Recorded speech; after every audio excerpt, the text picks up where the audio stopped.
Hello. እንደምን አመሻችሁ. Today is the 25th. It is 7:32 p.m. ነው.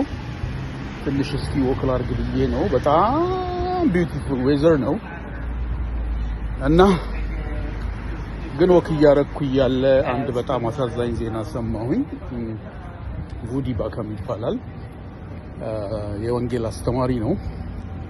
ትውልዱ ሎስ አንጀለስ ካሊፎርኒያ ነው እና ያደገው በጣም በከባድ ሁኔታ እንግዲህ በሲንግል ማም በምናምን እንግዲህ ታሪኩን ከዚህ በፊት አይቼው ስለነበረ ነው። ከዛ ግን ጌታ ልቡን ነክቶ ተቀይሮ የወንጌል አገልጋይ ነው እና ከዛ ቴክሳስ ሙቭ አድርጎ ቴክሳስ ውስጥም የአንድ ቤተክርስቲያን መጋቢ ነው። እንደገናም ልቡ ወደ አፍሪካ አዘንብሎ ዛምቢያ የትምህርት ቤት ኢንስቲትዩሽን ነገር ከፍቶ እዛም ግማሽ ህይወቱ እዛ አፍሪካ ዛምቢያ ነበረ እና ዛሬ እንግዲህ በድንገት ኢመርጀንሲ ገብቶ ሜዲካል ኢንሲደንት ይላል አረፈ የሚል ነገር አየሁኝ። 56 አመቱ ነው። በጣም በሚያሳዝን ሁኔታ በ1969 የተወለደው እና እኔ እኛንን የቀረብን እሱ ግን ወደ ጌታው ነው ሄደው እና ቡዲ እስቲ እንግዲህ ብሮክን የሚል መዝሙር 51 ላይ ሰበከው ስብከት አለ። እንባውን ሁሉ እያነባ እንደዛ ነው ያስተዋወቀኝ አንድ ወንድሜ ነው። ስሙን እዚህ ጋር ሶፊ እኔው እሱ ካስተዋወቀኝ በኋላም ለካ ሊገኔር ከነ ስፕሮል ጋር ኮንፈረንስ በሚኖርበት ጊዜ የሚያቀርብ ነበር ኤክሴትራ እና ስብከቶችን ሰማ ነበረ። ሚሊኒየምስ ቢሆንም የራእይ መጽሐፍ ኤክስፖዚሽኑን በጣም ሰምቼዋለሁኝ። በጣም ጥሩ ኢንሳይት ሰጥቶኛል። እንደገና ደግሞ ስጋ መንፈስ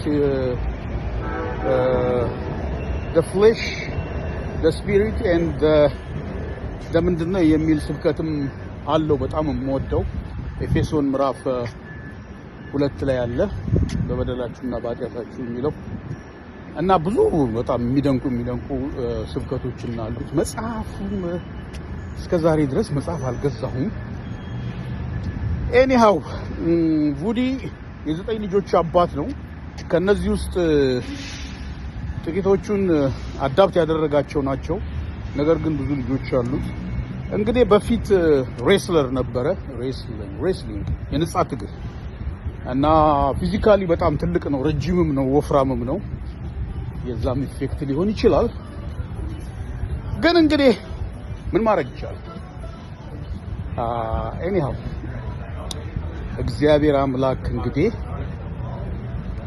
ባለቤቱን እንዲሁም ደግሞ ልጆቹን ቀጥሎ ደግሞ በቀጥታ የሚያገለግላቸው የቤተክርስቲያን ምዕመኖቹን እንደገናም ደግሞ በሚኒስትሪው በዚህ ዛምቢያም በሚያደርገው ሚኒስትሪ ያሉትን እንዲሁም ደግሞ እንደኛ ደግሞ ተጠቃሚ የሆኑት ቅዱሳን ሁሉ እግዚአብሔር መጽናናት ይስጣቸው። እሱ እንግዲህ ከጌታ ጋር ነው ታድሏል። ግን በቅርብ ጊዜ ደግሞ ጆን መካርተንም አልረፈ። እርግጥ እሱ እድሜው ትልቅ ነበረ፣ 86 አመቱ ነበረ። ይሄ ገና ልጅ ነው፣ ብዙ የሚሰራ ነበር። ግን ወጥካሊዱ ላይፍ ኢዝ ላይክ ዲስ እንግዲህ ሰደሊ እንጠራለን። ከሱ ጋር ማስታውሰው እንግዲህ ወንድሜ ሶልም አለ። ሂዝ ሊትል ቢት አባቭ 60 አመቱ ነበረ። እኔው እንግዲህ የጌታ ልጆችም እየሄዱ ነው። እንግዲህ አንዳንድ ልባችንን በጣም የሚያሞቅ ነገር ያላቸው በጣም ስፒሪቹዋላይዝ ማድረግ አያስፈልግም። ሆኖም እንግዲህ እያንዳንዷ ሞት ጥሪና ምልክት ናት እና እግዚአብሔር ለኛም ልቦና ይስጠን። እና ልብን ወደ ጌታ አይንን ወደ ቅዱስ ቃሉ መመለስ ያስፈልጋል። ሁላችንም ይርዳን። ኦልራይት ባይ ጋድ ብሌስ ዩ ኦል